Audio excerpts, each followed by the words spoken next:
my personal and our, as a therapeutic community, relationship with coronavirus has been extremely complex because my school of psychotherapy is based in Bergamo, which is the most affected area in the world, actually. So we had a lot of people, friends, colleagues, clients that were directly touched by the coronavirus.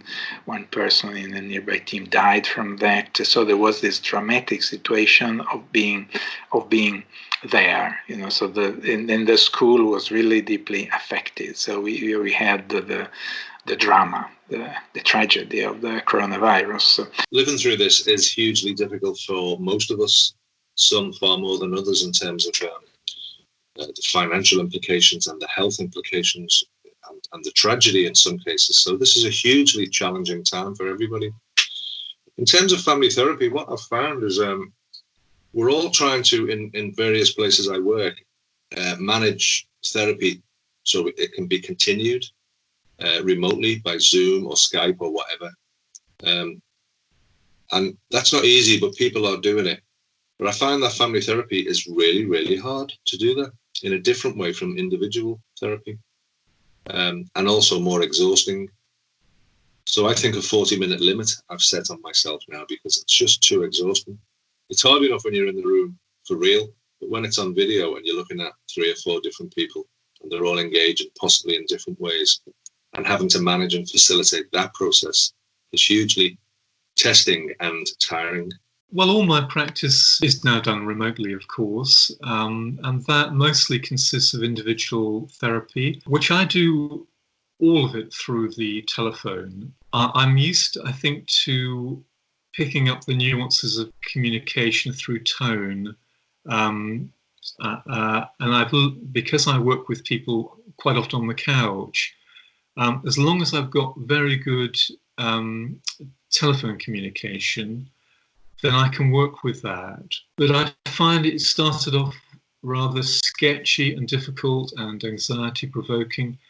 The COVID virus and the lockdown that it's led to has really impacted on practice everywhere. And the new technologies that we have now, had this happened 10 years ago, we just would have not been able to see people. But now we've got Zoom and Skype and mobile, we've got video calling and all sorts of methods of staying in touch with people. But adapting our practice overnight to these kind of technological methods has been hugely challenging. And I just want to say, for my part, I feel it's really important to not be too harsh on ourselves for the practice being a bit staccato, a bit interrupted, not flowing so smoothly, not understanding so clearly exactly what people are saying to us, to not take that on board as self-blame or self-critique. The big change has been how I see my clinical cases or my clinical work. And I think that is a complex issue because, I have several clients from my CAMS work who I know, and I can, to some extent, carry on the work with them. I find it much harder to carry on work with people who I haven't seen before.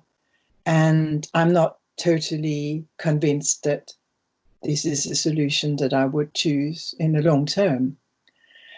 I am surprised how many of my colleagues, particularly in Department of Education and Training, who are entertaining that we may work more on Zoom or Skype than we would have done before.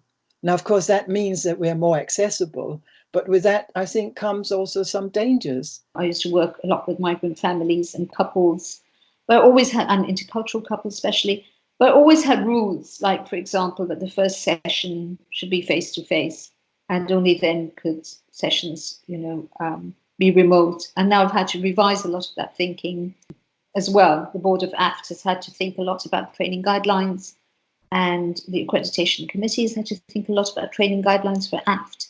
So we've had to grapple a lot with, what does a live supervision group look like? What does it mean?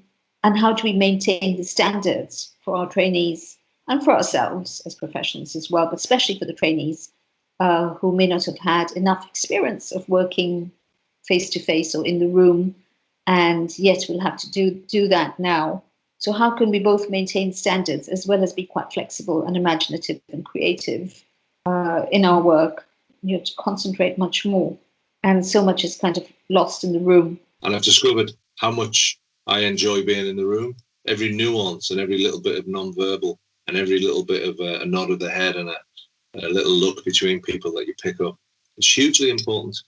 And we know that already, but I've never known it so much as I do now with the use of video, because you miss so much. I don't think we've established ourselves sufficiently well, particularly in an economic crisis. And with this current COVID pandemic, where there's clearly going to be powerful economic consequences, I think systemic ideas are going to be really helpful in helping people reestablish and reground and get that balance between predictability and the need for adaptation again. Obviously, we're in a place of unsafe uncertainty. I would say, actually, I should add extreme unsafe uncertainty. And understandably, that sort of people are wanting to have some sort of safe certainty, which I don't know whether the government would think about it like this, but trying to do it in a way which, my view, is that it doesn't help. It actually increases people's feelings of extreme unsafe uncertainty. So there is, anxiety and frustration, but most of all, the sensation that everybody shares that the time is suspended. We have to do a therapy which is completely centered on the present.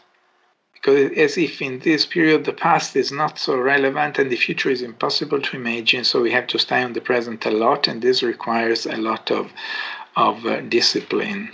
One is suffering terribly from the loss of the immediacy of contact, the sense of presence in the room is terribly important and can slowly, I think, be recreated on the phone, but it takes time. And I spend a lot of time acknowledging with people how difficult it is. I don't want to assume with anyone that it's easy, because that leaves people feeling sort of not unacknowledged. Everyone, I think, is kind of suffering.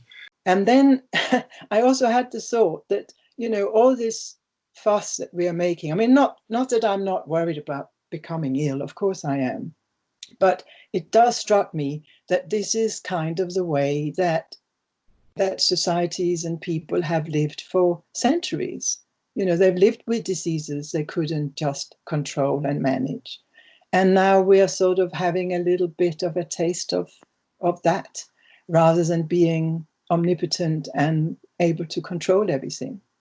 You no longer have the possibility of inviting people in a neutral space. When you're there, you are looking at the environment where people live, but people are looking in the environment where I live.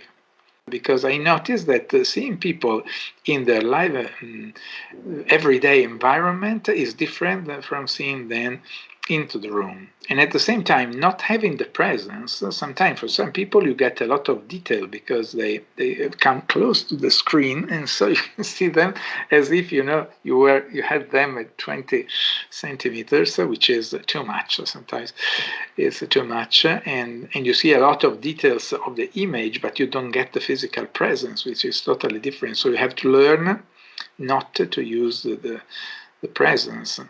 I've noticed recently it's possible to allow a little bit more space between the words, between conversation, a bit more thinking space, because phone you normally keep going, so there's no dead air. I cannot use silence a lot because the medium requires you to speak.